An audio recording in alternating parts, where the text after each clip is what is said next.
Hi, I'm Ellen. My sister banned me from her wedding after I paid for almost everything, over $20,000. No warning, no explanation, just a text saying I wasn't welcome. But that wasn't the worst part. What hurt more was realizing it wasn't just about the wedding, it was the pattern. The years of quiet dismissal, of being useful but never visible. They used my name, my money, my kindness, and then erased me like I was never there. And when I finally said no, everything exploded. Why did they turn the whole family against me? And what did I do in return? The first text came just after 9 a.m. I was standing by the window, holding my coffee with one hand, absently stirring with the other. The November sky outside was heavy, gray, still, the kind of quiet that makes you brace for a storm, even if none ever comes. My phone buzzed on the counter. Kimbra.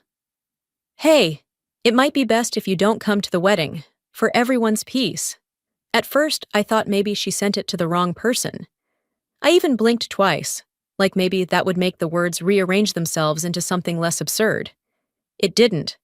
I stared at the message for a long time. The longer I looked, the colder my skin felt, like the heat had drained from my hands, and then from the air itself. I didn't move. I didn't answer.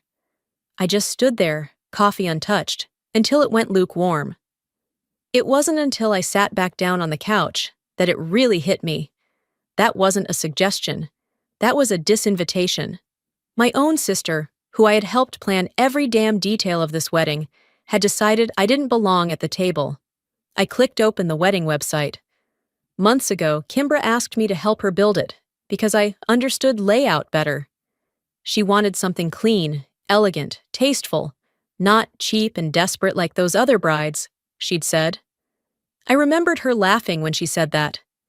Laughing while I sat behind the screen putting it all together. I scrolled to the guest list. My name wasn't there, not even in the maybe section. I checked again. Maybe it was a mistake. It wasn't. I remembered paying the venue deposit back in spring, $3,500 wired from my account, because Mom said they didn't want to burden Kimbra during her creative project phase. I remembered paying for her third dress fitting, because the second one was a disaster and she deserved to feel beautiful. And the honeymoon suite? That was my doing too. She didn't know I upgraded it. I wanted her to have something memorable. Now, I wasn't even getting a seat in the back row. I sat there, unmoving, my eyes locked on the glowing screen. My own sister had erased me from her celebration like I was an editing error.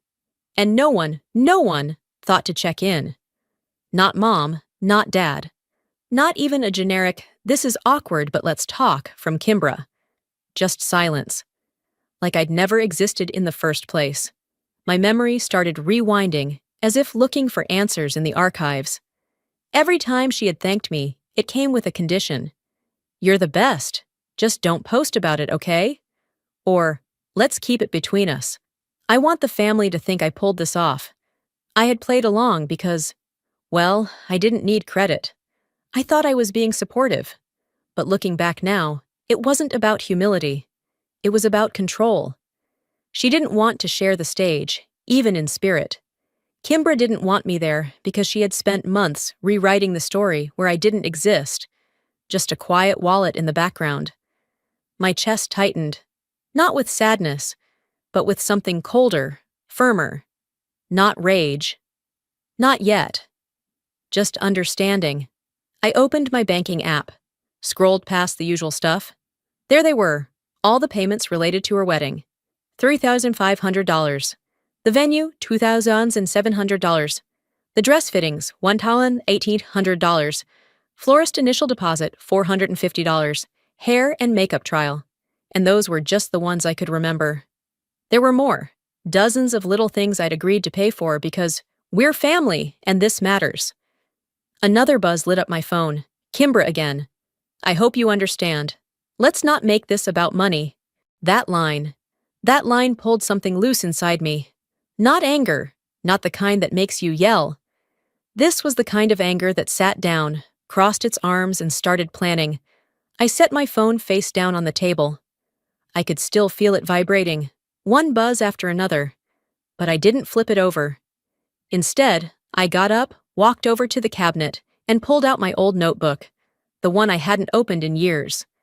I started writing, not a speech, not a message, a record of every dollar, every favor, every moment I'd said yes when I could have said no. Because if they were going to pretend I wasn't part of this, I was going to show them what it cost to erase me. Once I filled 2 full pages in that notebook, I closed it slowly, like sealing something dangerous back in its cage. The air in the room hadn't changed, but something in me had. I was done reacting. I needed to see the full picture now, not just the wound, but the knife. I grabbed my laptop from the coffee table and curled up in the armchair by the window. The old radiator hissed quietly behind me, giving off just enough heat to fight the creeping cold. I opened Kimbra's wedding website again. I hadn't visited it in weeks, not since I helped set it up. I designed every section, the RSVP page, the custom banner, the navigation tabs. It had been our little secret, or so she'd said. Now I wasn't even sure she remembered I built it at all. I clicked on the bridal party section. The first photo was of Kimbra and her maid of honor, someone named Haley, a friend from some retreat she'd gone to during a business incubator program. They'd only known each other 2 years. But there she was, arms linked with Kimbra, captioned as, "My soul sister, my rock, the one who's been through everything with me." I scrolled, searching for something, anything, not even a special thanks to my family, not a whisper of my name. I wasn't a footnote. I was non-existent. It wasn't just the exclusion, it was the rewrite, a careful, curated deletion, one that told me this wasn't an oversight. It was a pattern I hadn't wanted to see before. That same night, I couldn't sleep. I lay on the couch, the glow of the screen the only light in the room. I opened a folder from years ago, photos from a family trip to Savannah. I had booked the hotel, paid for gas, even brought the backup battery packs because Mom always forgot hers. At the time, I thought it was normal. Now I clicked through the pictures they posted afterward, the ones that ended up in Mom's digital photo frame. I wasn't in most of them. And the few I was in? I was blurry, cropped, or facing away from the camera. I remembered that slideshow Kimbra and Marva played at our cousin's baby shower. It was supposed to be a family memory reel. They narrated each photo, laughing, reminiscing. My name never came up. I had taken many of those pictures. I had funded most of the trip, but apparently I had only been there to press the shutter button. I felt my face tighten as I sat there in the dark, lit only by the soft blue of the screen. Maybe they didn't even notice. Maybe it was just easier for them to build their narrative without me in it. A few days later, I attended Kimbra's bridal shower. I hadn't planned to go, but Marva insisted. She said, "Just show your face. It's important to be supportive, even if you're not front and center." I stood in the back while Kimbra made her speech. Her voice rang through the boutique tea shop they'd rented for the event. Charming but refined, she called it. I remember that because it was the same phrase I used months ago when helping her draft her theme. She stood there, a crystal flute in hand, and said, "I couldn't have done this without my mom. Every detail, every dream, I owe to her. She's made it all possible." I didn't flinch, not visibly, but inside, I could feel something press hard behind my ribs. She looked right past me. No mention of the fact that I handled all her vendor contracts. No mention that I floated her first 3 dress appointments. Nothing, just, "Thanks, Mom." I thought about raising my hand. Not to interrupt, but maybe just to remind her. Maybe a subtle joke like, "And who set up the RSVP system again?" But I stayed quiet, because silence had become my place. Not asked for, but assigned. Back home, later that night, I sat in bed with my notes app open. I wrote one sentence. I wasn't invisible, I was edited out. I read it twice before locking the phone and setting it down. The truth of it felt heavier than any insult I'd ever been handed, because it wasn't about being forgotten. It was about being removed. It wasn't just this wedding. It was the last 10 years. Every birthday where I took the photo instead of being in it. Every holiday meal where I handled dishes while they posed for family shots. Every time Mom praised Kimbra's resilience while I was working overtime to cover her bounce checks. I used to think that's just how families worked. Now I realized that's just how they worked me. I stood up and walked to my small printer tucked beneath my desk. The light blinked as it warmed up. I scrolled through each email, invoice, PayPal receipt, and text screenshot I'd archived. One by one, I hit print. These weren't just receipts anymore. They were proof that I existed, proof that I gave, over and over, without asking for applause. And now, I wasn't asking anymore. I stacked the printed receipts on my dining table, each page still warm from the printer. Watching the pile grow gave me a strange sense of calm, like I was building something solid for the first time in months. Something that couldn't be rewritten or ignored. Something that said, I was here. It was mid-morning when I finally stepped away from the table to pour myself a fresh cup of coffee. That's when my phone lit up again, this time with a voicemail from an unfamiliar number. Hi, this is Justine from the Palmetto Gardens in Charleston. We're finalizing the extended guest count for the Langley Hunter wedding. Since the reservation is still under your name, we just need confirmation by noon today. Thanks. My name. I grabbed my laptop again, heart starting to pick up. I pulled up my email and searched Palmetto Gardens. Dozens of threads popped up, some CC'd to Kimbra, others to vendors I didn't even recognize. I opened the most recent one. The reservation was active, and my full name and contact details were front and center. Ellen L. Grant, primary signatory. I hadn't spoken to that venue since February, when I first paid the deposit. Back then, it was just a placeholder, something I agreed to put under my name until Kimbra figured out her credit limit situation. Apparently, she decided to never figure it out. I clicked into the florist's confirmation next. Same story. Then the catering company. Same.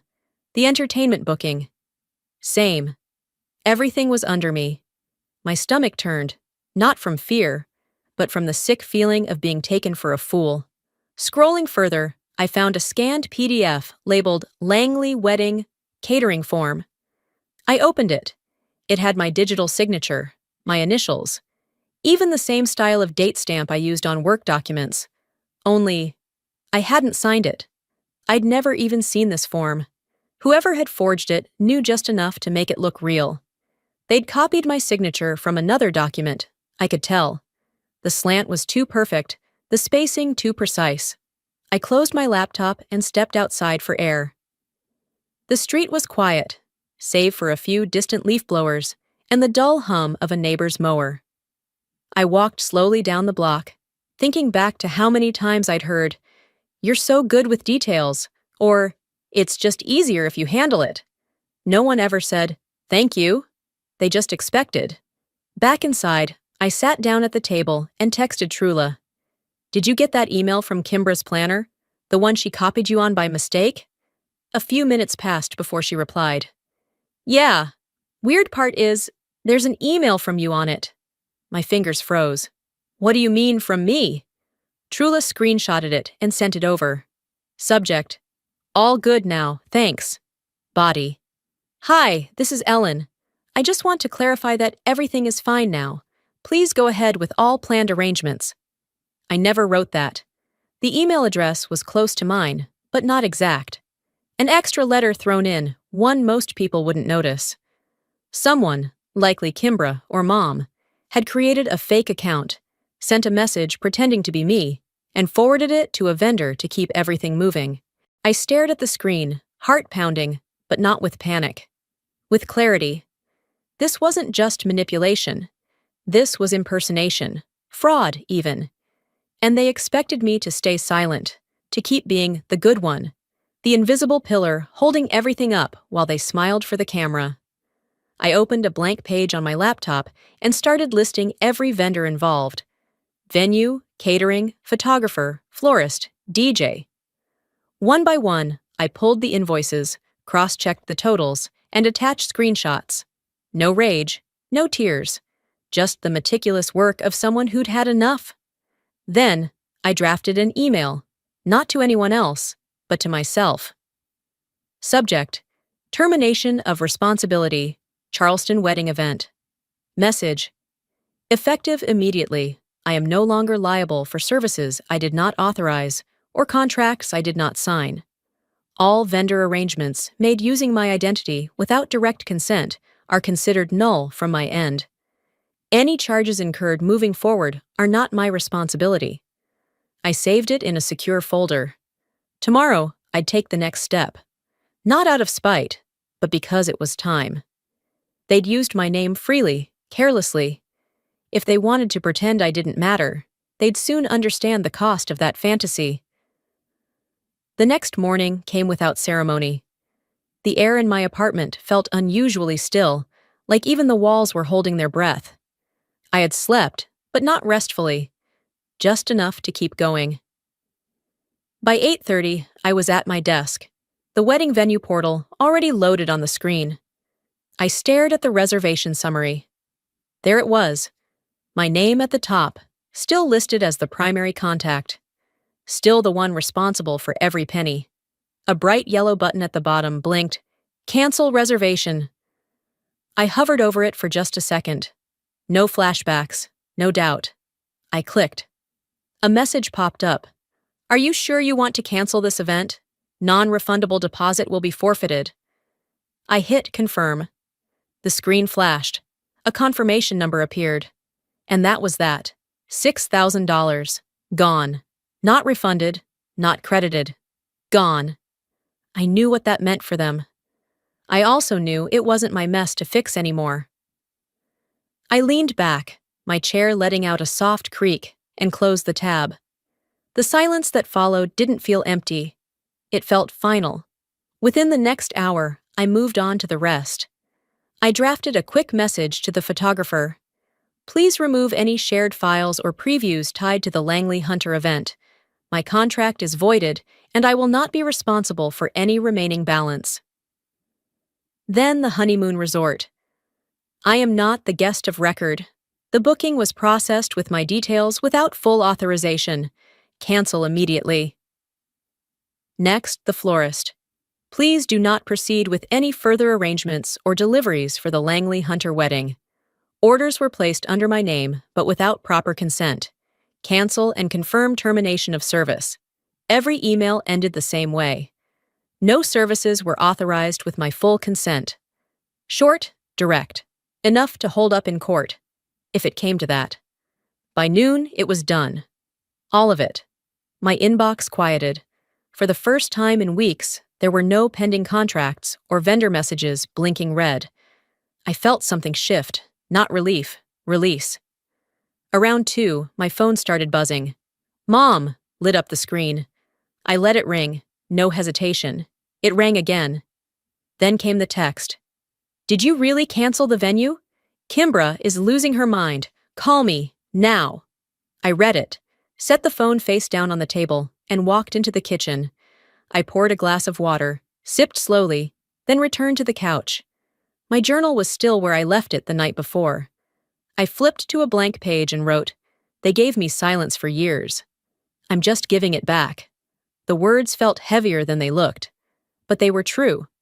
My family had always found comfort in pretending my help came with no boundaries, no voice, no conditions. I had finally introduced one. That evening, as the sun began to set behind the pine trees outside my window, I opened a new document, Financial Disengagement Statement. I listed every item, venue, florist, catering, travel accommodations, next to dates and amounts. Then, I added timestamps of text confirmations and screenshots of payment receipts. The total was sobering, even to me. At the bottom, I wrote in bold, "Effective immediately, I withdraw all financial responsibility tied to the Langley Hunter wedding. Any ongoing obligations or unresolved balances must be redirected to the responsible parties." I printed 2 copies. One went into my personal file drawer. The other I sealed in an envelope, blank on the front. I didn't know what I'd do with it yet. Mail it, hand it over in person, maybe even shred it. But for now, it was a symbol. A symbol that I was no longer the one holding everything up. I sat quietly on the edge of the bed as dusk gave way to full dark, the room glowing softly from a single lamp. My hands were still, my heartbeat even. There were no tears, no fury, only certainty. I didn't need to scream to be heard. And I didn't owe them the courtesy of warning shots. The next morning, I didn't wake up to the sound of birds or an alarm. I woke up to a flood of notifications lighting up my phone like a broken faucet. Text after text, voicemail after voicemail, all demanding something from me. I didn't check them right away. I sat there in bed, blanket pulled halfway up my chest, letting the vibration echo across the nightstand. It felt like the universe was vibrating too.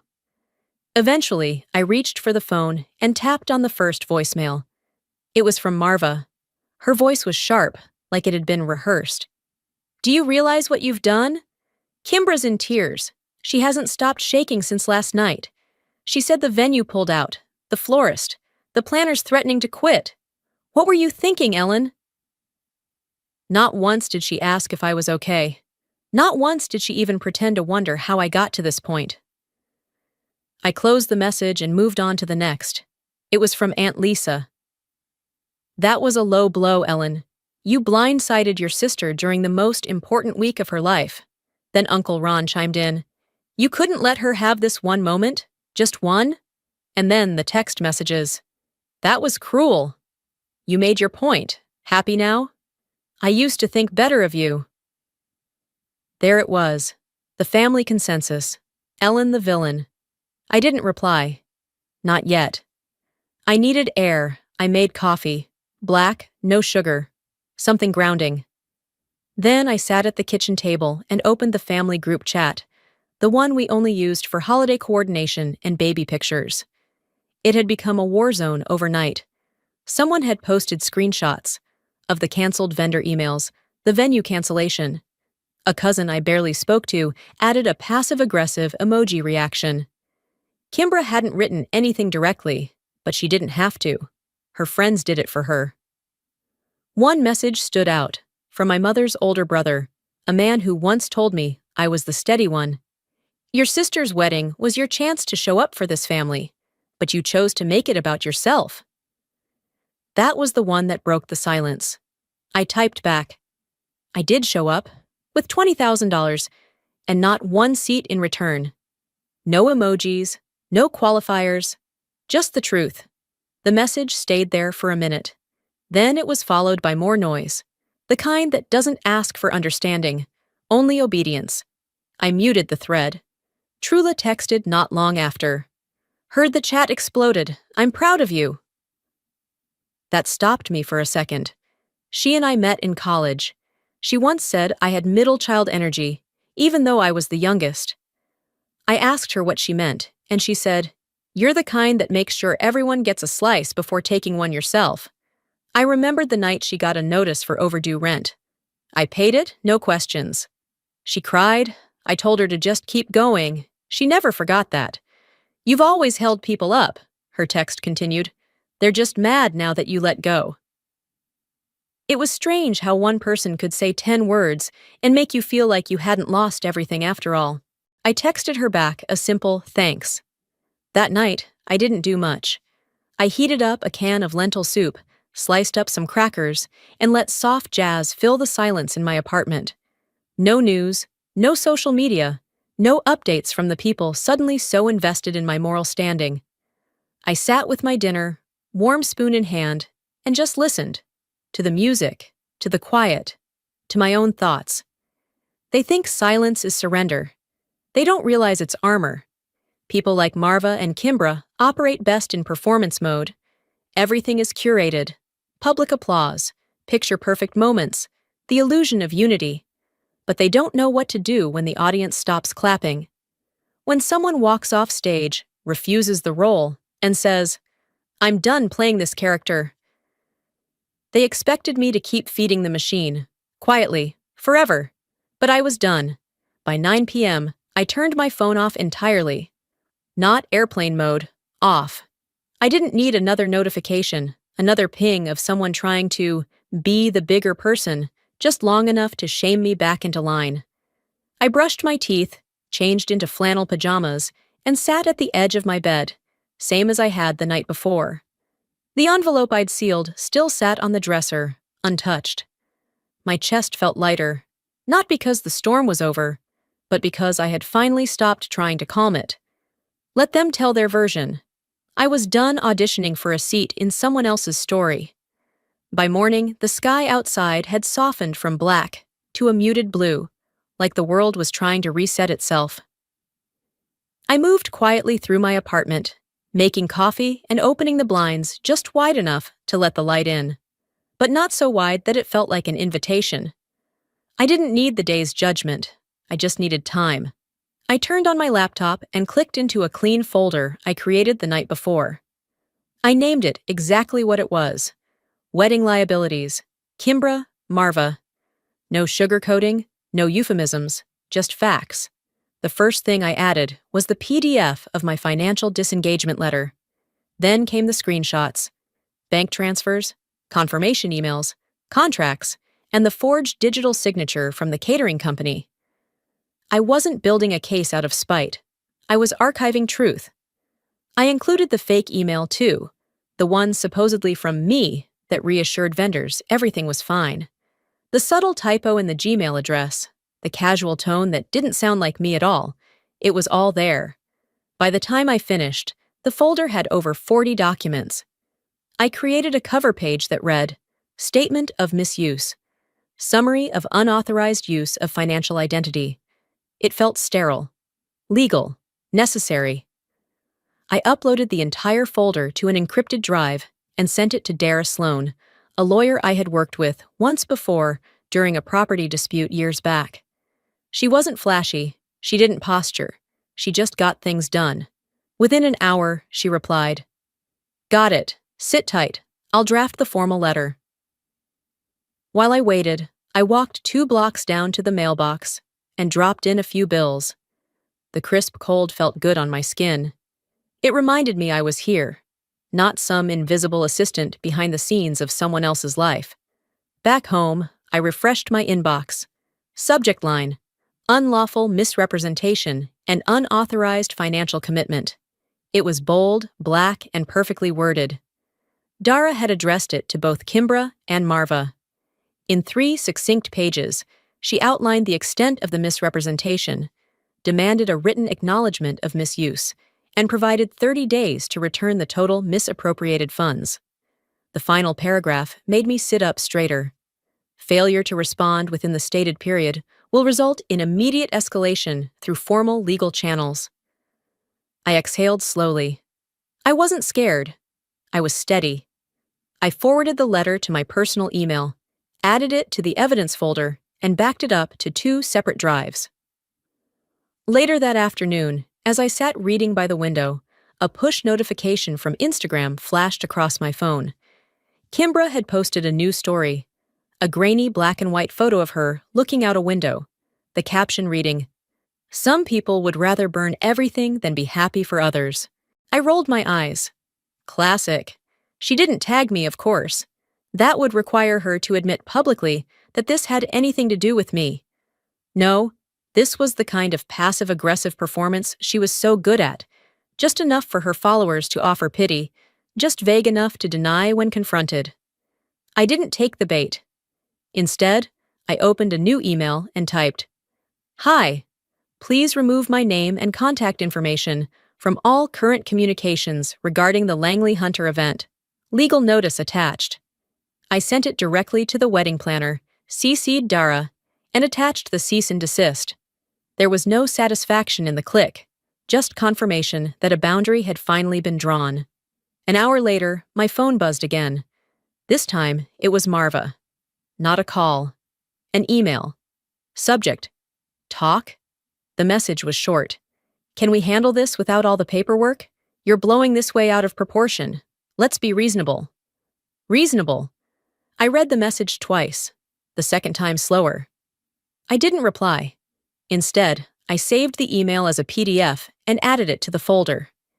Because when someone calls your silence convenient and your boundaries dramatic, they're not asking for peace. They're asking for permission to keep exploiting you. I closed my laptop, walked into the kitchen, and filled a glass with water. The sun was already low, casting long golden lines across the countertop. I stood there for a minute, just breathing. They wanted a quiet servant. What they got was a silent record keeper. They built their story on assumptions, pity, and polished facades. I built mine with receipts. The kettle's whistle faded into the quiet of the kitchen as I carried my tea back to the desk. The last orange thread of sunlight had slipped below the ridgeline, leaving the apartment steeped in calm. A different kind of calm than before, one that wasn't tentative or waiting. I was no longer anticipating a response. I was simply preparing for what would come. And what came next didn't arrive by text or call, it came by mail. A plain envelope, forwarded from my old address in Columbia, sat on top of the pile of circulars and junk flyers. No stamp. Courier delivered. The sender, Palmetto State Financial Services. I tore it open, not hurriedly, just curious. Inside was a formal letter, dense with legal jargon, but the heart of it was clear enough. Preliminary investigation of fraudulent use of identity for financial gain. The language was clinical, pending claim, discrepancy, responsible party under inquiry. My name appeared 4 times. So did the word triggered, as in triggered by submitted documentation from a third-party legal counsel. Dara's file had done its job. I hadn't asked for this part, but I didn't stop it either. A quiet breath left my chest. I placed the letter in a drawer without flinching. About 30 minutes later, I got the notification. Kimbra had gone live. I didn't open it right away. Instead, I made dinner, stir-fried vegetables and rice, and ate standing at the counter. I told myself I wouldn't watch it. I lied. It took 2 minutes to find the reposted version. A grainy, vertical video, her face streaked with tears, makeup smudged like a watercolor gone wrong. "My own sister wants to ruin my wedding week," she said into the camera, her voice shaking. "This was supposed to be the happiest time of my life. I can't even trust my own family. I don't even know what I did." She sniffled dramatically. The comments rolled in faster than the captions could keep up. "Stay strong, girl. Family can be so fake. Cut the toxic ones, even if it's blood." Wow, the jealousy is real. I closed the app before it finished. Not because I couldn't stomach it, but because I could. There was nothing surprising about it. Not the performative pain, not the exaggerated framing, not even the silence that followed from my family. Except one voice. My father's. I hadn't heard it in 6 months. After seeing the live video, something in me stirred. Not rage, not even hope. Just a need to hear from someone who was supposed to care. I called him. He answered on the second ring. "Ellen?" His voice was cautious, like I was a stranger calling with bad news. "I just need 5 minutes," I said. And I gave him everything.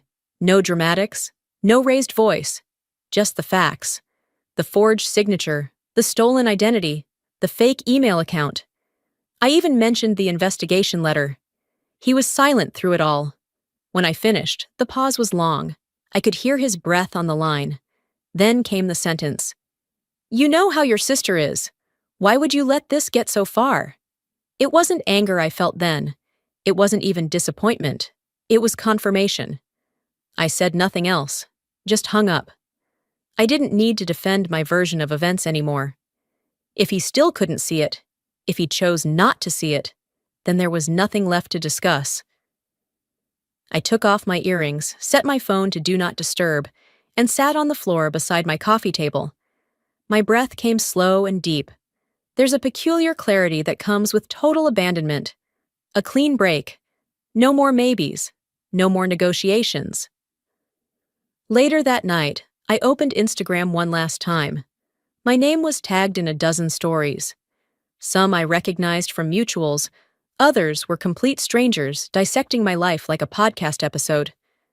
I didn't read the comments.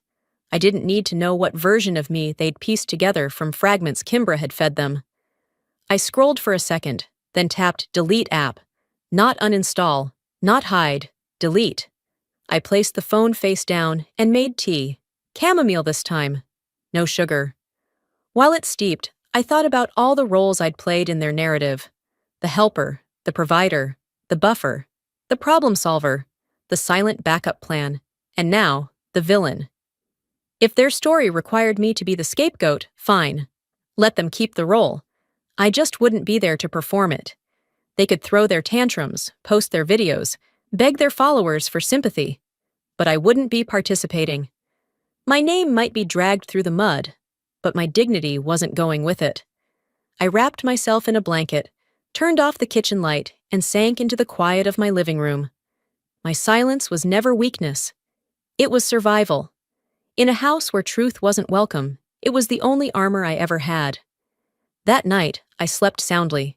Not because everything was okay, but because I had finally stopped waiting for things to be. The next morning brought no surprises, no apology, no sudden realization, just the stillness of a life that had shed its noise. I was pouring coffee into a chipped mug when Trula's name flashed on my screen. She rarely called this early, unless it was serious. I answered, bracing for something I couldn't name yet. "I need to send you something," she said, skipping the greeting. Within seconds, my phone pinged again. A voice memo, 3 minutes long. "It's from the brunch," she added. "Mom left her phone recording by accident. She was sitting next to your aunt. I thought you should hear it." I plugged in my earbuds and pressed play. Marva's voice came through clearly, too clearly. "Let's just get through this wedding. Ellen's never been the warm one. This isn't her world. She's always been intense." A pause. Some silverware clinking in the background. Then another voice. My aunt, unmistakable with her nasal tone. "She's not even part of this family anymore." "Not really." That was all I needed. I didn't replay it. Once was enough. I placed the phone face down, took a long sip of coffee, and stared out the window. It was overcast again, clouds hanging like questions no one intended to answer. Back at my desk, I logged into my bank account. There was a line of automatic payments scheduled for the next 2 weeks.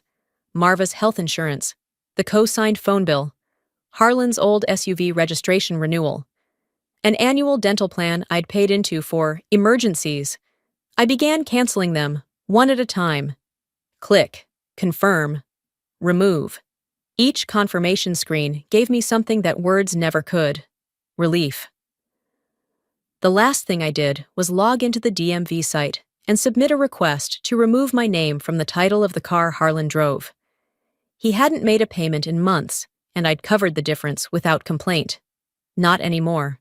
Once everything was handled, I typed a new letter. Subject: Notice of financial disengagement. Permanent. It was short, precise, final. I printed the document, folded it carefully, and slid it into the same envelope that had been sitting untouched on my dresser for weeks. This time, I wrote 2 words on the front. Not for return. By late afternoon, I opened my freezer, pulled out a meal I'd prepped last weekend, and let it thaw while I grabbed my phone again. I drafted a message to Marva. "I listened to what you said. It was enough." I stared at the screen. My finger hovered over the blue send arrow. But I didn't tap it. I tapped back. Then I deleted the message entirely. Instead, I opened my calendar and booked a cabin in the mountains for the coming weekend. 2 nights. No cell reception. Just trees, silence, and space. It wasn't an escape. It was a beginning. Sometimes healing doesn't look like confrontation. Sometimes it looks like closing a door so softly no one even hears it. That evening, a weather alert blinked across the bottom of my screen. Arctic cold front approaching. Temperatures expected in the teens. I paused. I remembered how 2 winters ago, I'd sent money for heating oil to keep the old house warm. Harlan had called me in the middle of the night, voice shaking, saying the thermostat had stopped working and Marva was too proud to ask for help. I'd wired the money within 20 minutes. This year, no call, no request, just silence. I didn't send anything, I didn't need to make a statement. I didn't need them to feel punished. But I also didn't need to continue pretending I was still responsible for their comfort. I sat on the edge of my bed, wrapped in a thick knit blanket, and wrote a single sentence in my journal. You don't get to warm a home with silence and take credit for the fire. Outside, the wind began to pick up. I could hear it in the eaves, brushing against the windows like a reminder of all the things I no longer had to carry. I didn't shut the door on them. I just stopped holding it open. By the following Friday, the wind had turned sharper. I took it as a sign. I didn't leave a note. I didn't announce my departure with a text, a post, or even a quiet mention to my neighbors. I just loaded the last box into the back of a rented U-Haul and slid the latch shut. The apartment I had lived in for 5 years, my first home after leaving Columbia, was bare. Empty shelves, echoing footsteps. Only the faint ring on the floor where the coffee table used to sit hinted that I'd ever been there. The new place was in Colorado Springs, a town I had never visited, in a rental I hadn't toured. I didn't need familiar this time. I needed space, distance, and more than anything, I needed to go without asking if it was okay. Leaving wasn't about anger. It wasn't about getting back at anyone. It was about reclaiming the silence they once used against me and reshaping it into something healing. I didn't give a forwarding address. No change of address card filed. The only thing I left behind was the key, resting in the middle of the kitchen counter, like a final punctuation mark. On the drive out of Asheville, I kept the radio low. No music, no podcast. Just the hum of the road beneath me and the occasional sound of my own breathing. Slow, steady, sure.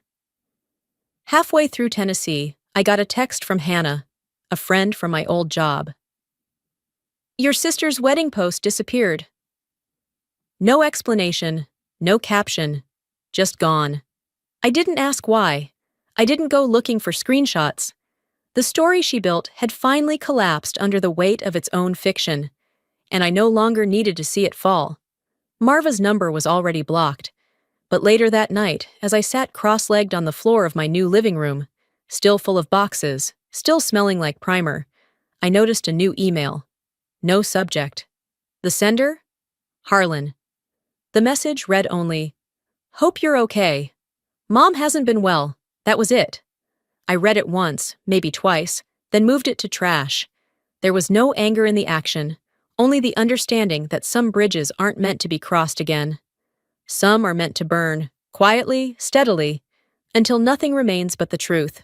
The next morning, I set up the essentials: a desk near the window, a bookshelf with a few of my favorite titles, a potted jade plant I picked up at a market on the way in.